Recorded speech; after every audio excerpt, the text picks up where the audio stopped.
Que ce soit lors d'un repas en famille, d'une promenade ou simplement au travail, peu importe l'endroit, nous pourrions être confrontés à un arrêt cardiaque chez une personne de notre entourage. Dans ces situations, la plupart des gens paniquent, crient et agissent de manière désordonnée. C'est exactement ce qu'il ne faut absolument pas faire. Chaque minute perdue face à une personne en arrêt cardiaque réduit ses chances de survie de 10%. Ainsi, après 10 minutes sans intervention de réanimation, il est très probable que la personne ne survive pas ou alors survive avec de grandes séquelles. Dans cette vidéo, nous allons présenter une situation pratique montrant ce qu'il faut faire si nous sommes confrontés à une personne ayant besoin de réanimation cardio-pulmonaire, communément appelée RCP.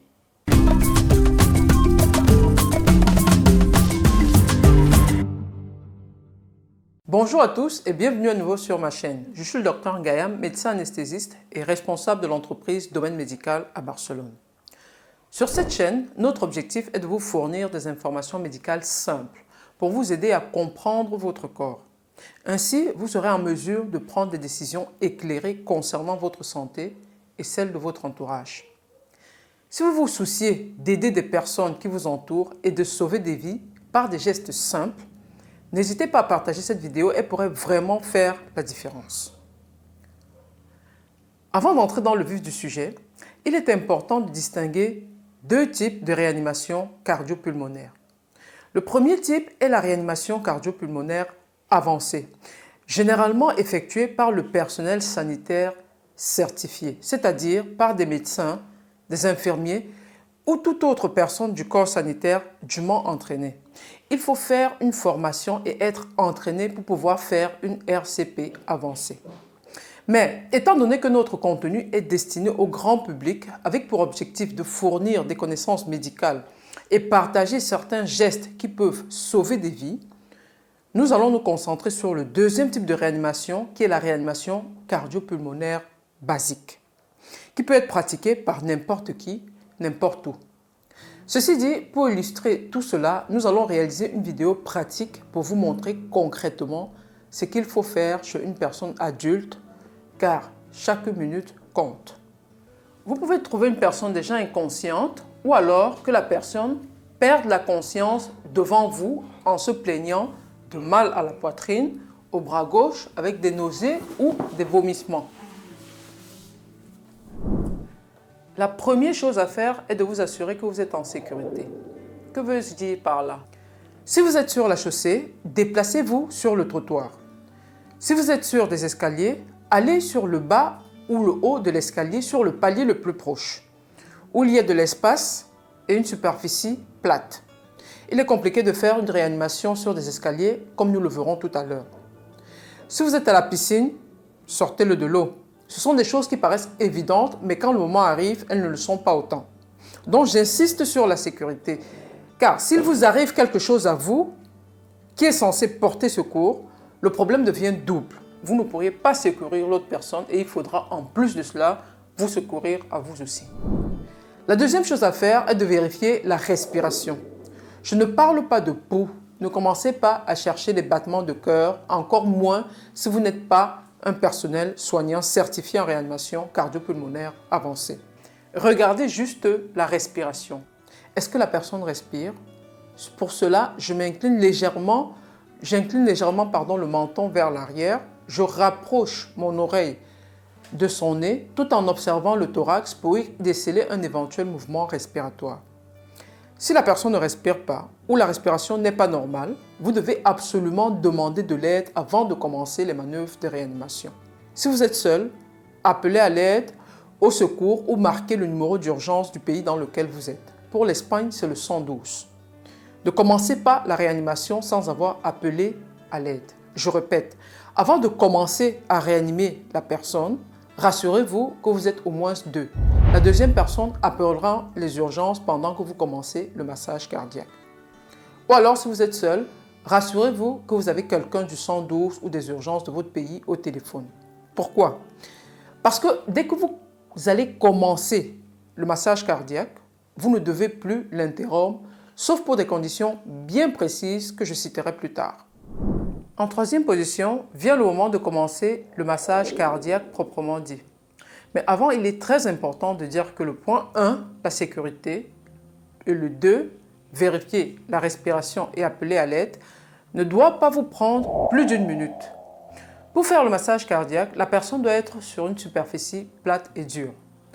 Pas de massage cardiaque sur le lit ou le sofa.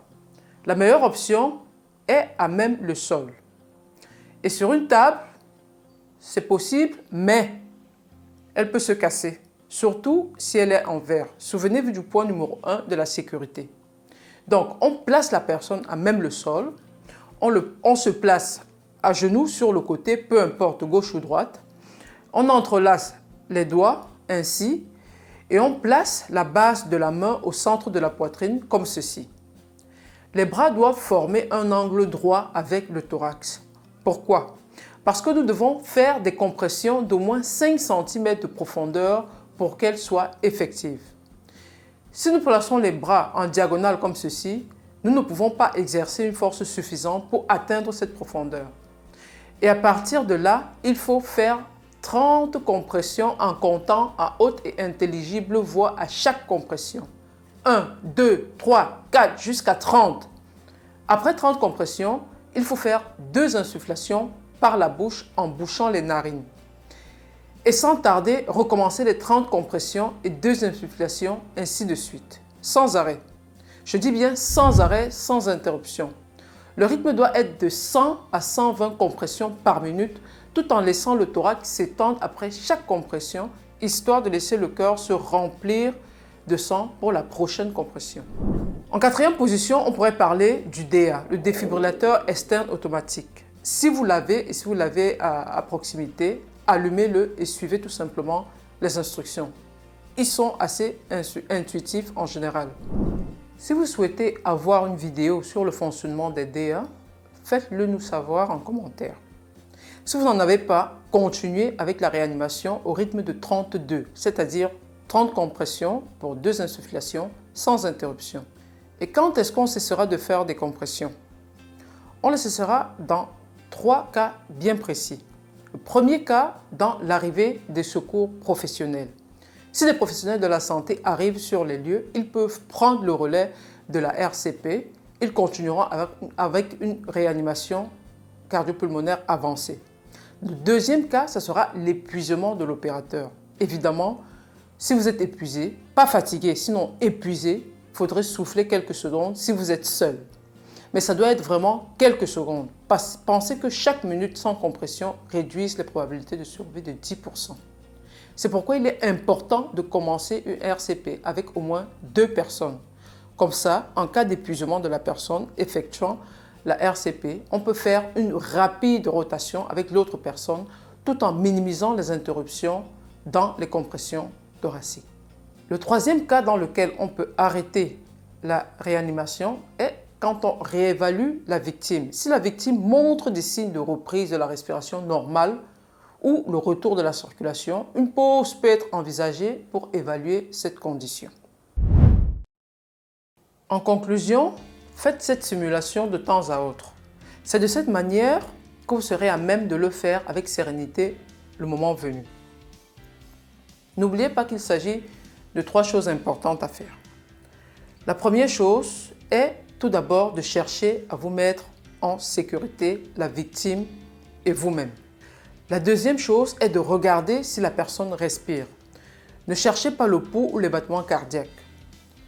Juste regardez si la personne respire ou pas. Si ce n'est pas le cas ou si elle respire mal, appelez à l'aide ou les urgences. La troisième chose, commencez les manœuvres de réanimation cardio-pulmonaire en respectant la cadence 32, soit 30 compressions pour 2 respirations ou insufflations sans interruption. Une fois de plus, merci de nous avoir suivis. Plus vous partagerez cette vidéo, plus de vies seront sauvées. Donc n'hésitez pas à en faire une large diffusion. On se retrouve dans la prochaine vidéo et d'ici là, je vous souhaite une longue vie en bonne santé.